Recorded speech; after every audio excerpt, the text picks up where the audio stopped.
Ulitin ko ang tanong. Kung sa China nahukay ang Terracotta Army, sa bansa naman nahukay ang Golden Buddha, steel. Oh! Oh! Oh! Wow! Wow! Ano kaya? Ako, sana. Ano kaya? Lumapit tayo. Bok.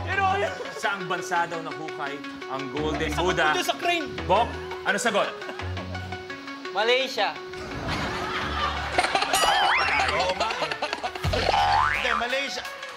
Sure ka na doon sa Malaysia? Oo, kaya nga Malay eh. Bok, parang awa mo na. Huminto kaming lahat. Pumalakpak kaming lahat. Kita mo, iniba ko pa yung blocking. Nahirapan pa si Direk dahil nilapitan ka pa namin. Malaysia ay pala ibabagsak mo. Malaysia! Malaysia! Siya sabi, Malayka. Malaysia. Alam mo po, kung sinabi mong Blumentritt, tinanggap pa namin. Malaysia is wrong. Ang sinasabi naman nila, nasa ng Golden Buddha, sinasabi nila. Sa Ongpin. Ha? Ongpin. Hindi, Pilipinas. Di ba sinasabi nila na nandito ang Golden Buddha na hindi pa hinahanap yan ng mga treasure hunters sa Pilipinas, hindi ba? Oh. Yo, tuloy natin. Number 27. Ito. Kapamilya teleserye, kapamilya. Kapamilya number 1. Talaga? Sobra. Okay, kamay sa baba. Ano ang pangalan ng artistang gumaganap na Marites sa Batang Quiapo? Dudut. Si, ano? Time's up. Maganda to. Maganda to. Kamay sa baba. Antayin ang steel. Unahan to. Anong pangalan ng artistang gumaganap na Marites sa Batang Quiapo? Wala pa. And steel. Cherry Pie Pikachu. Mamen! Kumamen! Mamen! Correct! Nako, eto, sana makausad ka yan. Sana naman!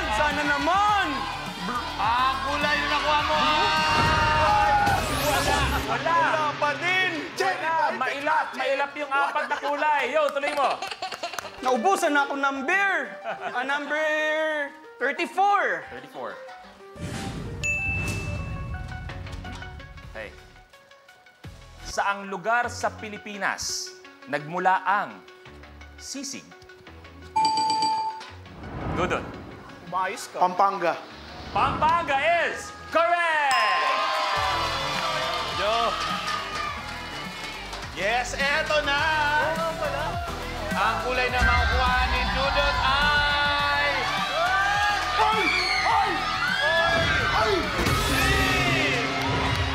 Dudut, abante, 20,000 pesos!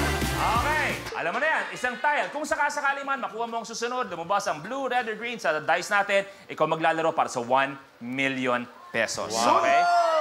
Alam ko na to. Brother Dut, go! 7. Kamay sa baba, alam na alam niyo rin to.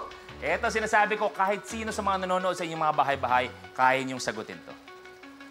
Ano ang tawag sa tradisyonal na Filipino dance na may hawak na gasera o kandila? Pandango sa ilaw. Pandago sa ilaw is... Okay? Okay? Correct!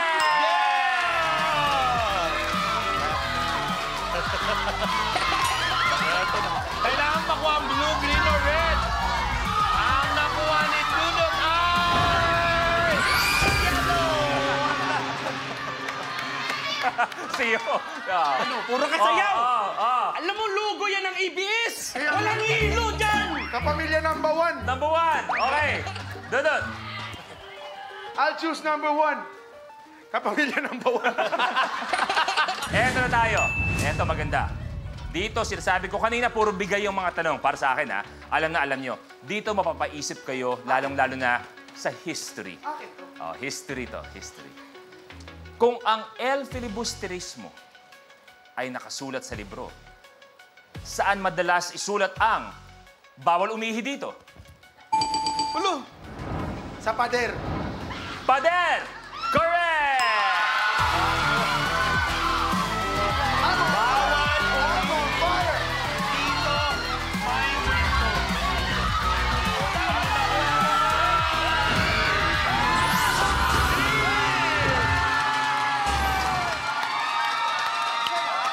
Dudut, 25,000 pesos!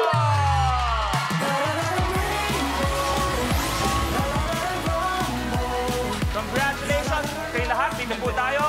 Steve, maraming salamat. Brother Yo, thank you very much. Chrissy, maraming salamat. Brother Bo, maraming salamat. At ang nanaig. Maraming salamat sa inyo sa pagpunta. Pwede na kayong umuwi. Huwag kakalimutan, magkaisang bahay lang tayo. Oo, sabi mo muna, kapamilya number 1. Kapamilya number 1!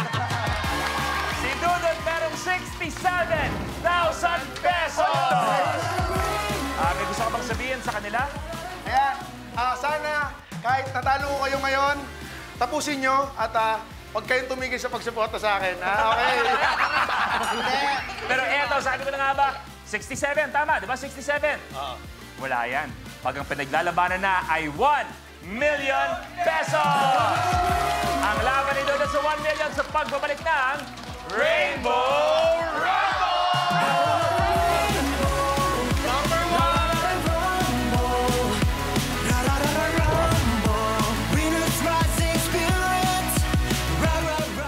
This is the best summer we're ever gonna have together. Happy anniversary, Zoomers! Are you ready, guys? Let's have fun, let's play! Kapag na-miss mo, pwedeng balikan.